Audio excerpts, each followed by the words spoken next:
Hello வணக்கம், இது உங்கள் சிவி ஜோன். சொல்லுறோம் எப்படி இருக்கீங்க? இப்போ பார்த்தீங்கன்னா லைவ்ல வந்து ஒரு சம்பவம். அதாவது சௌந்தர்யாவுக்கு முத்துக்குமரனை பார்த்தாவே பிடிக்காது. அது வந்து கிளியராக தெரியுது. ஆனாலும் நிறைய சௌந்தர்யா ஃபேன்ஸ் என்ன சொல்கிறாங்க, அப்படிலாம் இல்லைங்க, முத்துக்குமரன் மேலே சௌந்தர்யாவுக்கு ஒரு அன்பு இருக்குது, உங்களுக்கு தான் அந்த மாதிரி தெரியுது. இன்றைக்கி கூட ஜாலியாக தான் பேசுகிறாங்க, அதை போய் இப்படி பண்ணுறீங்களே அப்படின்னு சொல்கிறாங்க.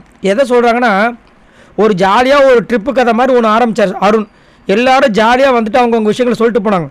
இந்த அம்மா வந்தாங்க, சௌந்தர்யா வந்துட்டு அந்த ட்ரிப்பில் வந்துட்டு எல்லாம் காணாமல் போன மாதிரி கடைசியில் விட்டு போனாங்க. எல்லோரும் வந்துட்டாங்க. அங்கே ஒரு கேம் விளாட்றாங்க. அதில் ஒருத்தர் வந்து ஸ்ட்ராட்டஜி ப்ளே பண்ணுறாரு, செஸ் மாதிரி பண்ணி சிப்பாயாக இது பண்ணுறாரு. அதுக்கப்புறம் ஒருத்தரையாக தூக்குறாரு. நான் ஒரு ஸ்ட்ராட்டஜி பண்ணி அந்த ஸ்ட்ராட்டஜி பண்ணவரை வந்து தூக்க போகிறேன் அப்படி இப்படின்னு பேச ஆரம்பிச்சிட்டாங்க. எல்லாருமே வந்துட்டு காண்டாயிட்டாங்க. அதுக்கப்புறம் முத்துக்குமரன் அங்கேயே வச்சு செஞ்சார்.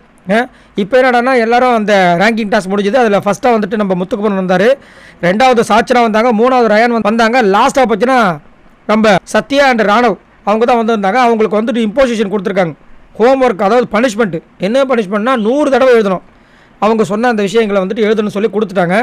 அவங்களுக்கு காண்டா எழுதி உட்காந்துட்ருக்காங்க. பக்கத்தில் முத்துக்குமரன் வந்துட்டு சரி அவங்களுக்கு கொஞ்சம் மோட்டிவேஷனலாக இருக்கட்டும்னு சொல்லிட்டு, நீ ஒன்றும் கவலைப்படாத சத்யா, வெளியிலேருந்து பார்க்குற எல்லாருக்கும் தெரியும் நீங்கள் என்ன பண்ணீங்கன்ட்டு அப்படின்னு சொன்னால், பக்கத்தில் சௌந்தர்யா உட்காந்துட்ருக்காங்க. ஆமாம் ஆமாம், மக்களுக்கு, அதுவும் வெளியிலேருந்து பார்க்குற மக்களுக்கு எல்லாம் புரியும், எல்லாம் தெரியும் நெக்கில். அதாவது முத்துக்குமரன் வந்துட்டு இங்கே வந்து இந்த வீட்டில் வந்து அட்டூழியம் பண்ணிகிட்டு இருக்காராம். அந்த விஷயங்கள்லாம் வெளியில் இருக்கிற மக்களுக்கு தெரியுமா.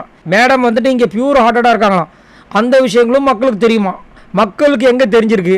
நானும் பார்க்குற சௌந்தர்யாவுக்கு ஓட்டு போடுறேன்னு சொல்கிறவங்களாம் ஒரு சில பேர் தான் இருக்காங்க. ஆனால் ஓட்டு வரதை பற்றினா டன் கணக்கில் வந்துட்டுருக்கு. ஆனால் டப்புன்னு அங்கேயே வந்து கலாச்சி விட்டார் நம்ம முத்துக்குமரன். என்னன்னா, இப்போ நீ ஸ்லோ மோஷனில் சொல்கிறதுனால எல்லாம் மாறிடுமா, எதையாவது பேசிகிட்டு இருக்காத, கம்முனு கடை அப்படின்ற மாதிரி கற்று விட்டார். அவங்க அப்படியே சைலண்ட்டாக வர மாதிரி சீன் போட்டாங்க. ஸோ இதெல்லாம் தேவையில்லாதது. அப்புறம் அதே மாதிரி வந்துட்டு என்னோடய கருத்து என்னென்னா, இந்த மாதிரி ஆட்களை விட்டு ஒதுங்கி இருக்கிறது முத்துக்குமரனுக்கு நல்லது. ஏன்னா இவங்களை நம்ம பக்கத்துலேயே வச்சு சுற்றிட்டு இருக்கும்போது கூட பாம்பை வச்சுட்டு சுற்றிட்டு இருக்க மாதிரி, எப்போ அந்த பாம்பு நம்மளை கொத்துனே தெரியாது. அதாவது பாம்புக்கு பால் வார்த்த கதைன்னு சொல்லுவாங்களோ அந்த மாதிரி தான் என்னோடய கருத்து. சரி, நீங்கள் உங்களோட கருத்து சொல்லுங்கள். எப்போ பாரு முத்துக்குமரன் இந்த மாதிரி வந்துட்டு ஏதாவது ஒன்று பண்ணிகிட்டே இருக்காங்களே, அப்படி இருந்து முத்துக்குமரன் விலகாமல் இருக்கார். இதை பற்றி என்ன நினைக்கிறீங்க? மறக்காமல் கமெண்ட்ஸ் பண்ணுங்கள். பாய் நண்பர்களே.